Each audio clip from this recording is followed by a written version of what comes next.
Le Livre du ciel, tome 15, 12 mars 1923. La peine mortelle que causait à Louisa la privation de Jésus est le but de cette privation. Cette privation était comparable à celle que vivait Jésus quand il se sentait séparé de la divinité et abandonné par elle. Je me sentais mourir parce que j'étais séparé de mon doux Jésus. S'il venait, c'était le temps d'un éclair. Comme je fus incapable d'endurer cela plus longtemps, Jésus s'avança à l'intérieur de moi, plein de compassion.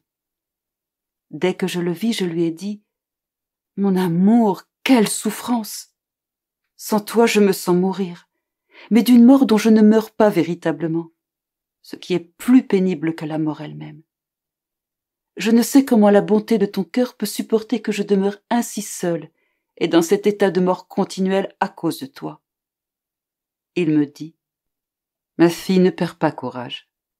Tu n'es pas seule à souffrir cette peine parce que je l'ai éprouvée avant toi, ainsi que ma chère mère. Oh, ma peine était pire que la tienne. Que de fois mon humanité gémissante se sentit seule, comme si ma divinité l'avait abandonnée, même si elle lui était inséparable.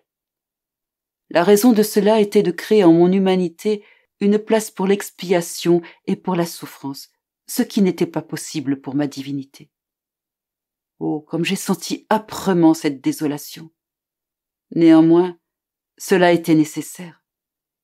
Tu dois savoir que lorsque ma divinité lança l'œuvre de la création, elle lança aussi toute la gloire, les bienfaits et le bonheur que chaque créature devait posséder, non seulement en cette vie, mais dans la patrie céleste.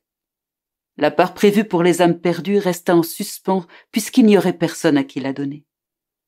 Parce que j'avais à tout compléter et tout absorber en moi, j'ai souffert la désolation que les damnés eux-mêmes éprouvent en enfer. Oh, comme cette souffrance m'a été pénible. C'était une mort impitoyable. Cependant, tout cela était nécessaire. Puisque je devais absorber en moi tout ce qui est sorti de nous lors de la création, la gloire, les bienfaits, le bonheur, pour ensuite en disposer à l'avantage de ceux qui en bénéficieraient, il me fallait absorber toutes les souffrances, et même la privation de ma divinité. Tous les avantages de la création ont été absorbés en moi. Et je suis la tête d'où proviennent tous les bienfaits qui descendent sur toutes les générations.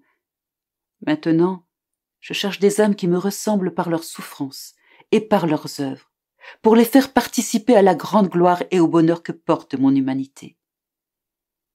Puisque ce ne sont pas toutes les âmes qui veulent profiter de cela et qui sont vidées d'elles-mêmes et des choses de la terre, j'en cherche avec lesquelles je puisse devenir intime et chez lesquelles je puisse créer la souffrance d'être privé de ma présence.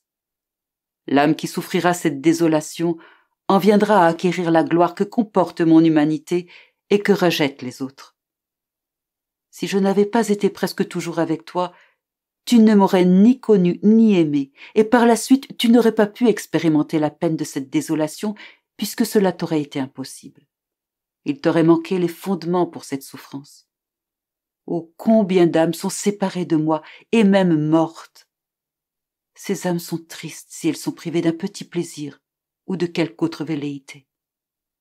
Toutefois, pour ce qui est de la privation de moi, elles ne ressentent pas un soupçon de regret, et elle n'y accorde pas même une pensée. Par conséquent, ta souffrance devrait te consoler, parce qu'elle est un signe certain que je suis venu à toi, que tu me connais, et que ton Jésus veut t'accorder la gloire, les bienfaits et le bonheur que les autres rejettent.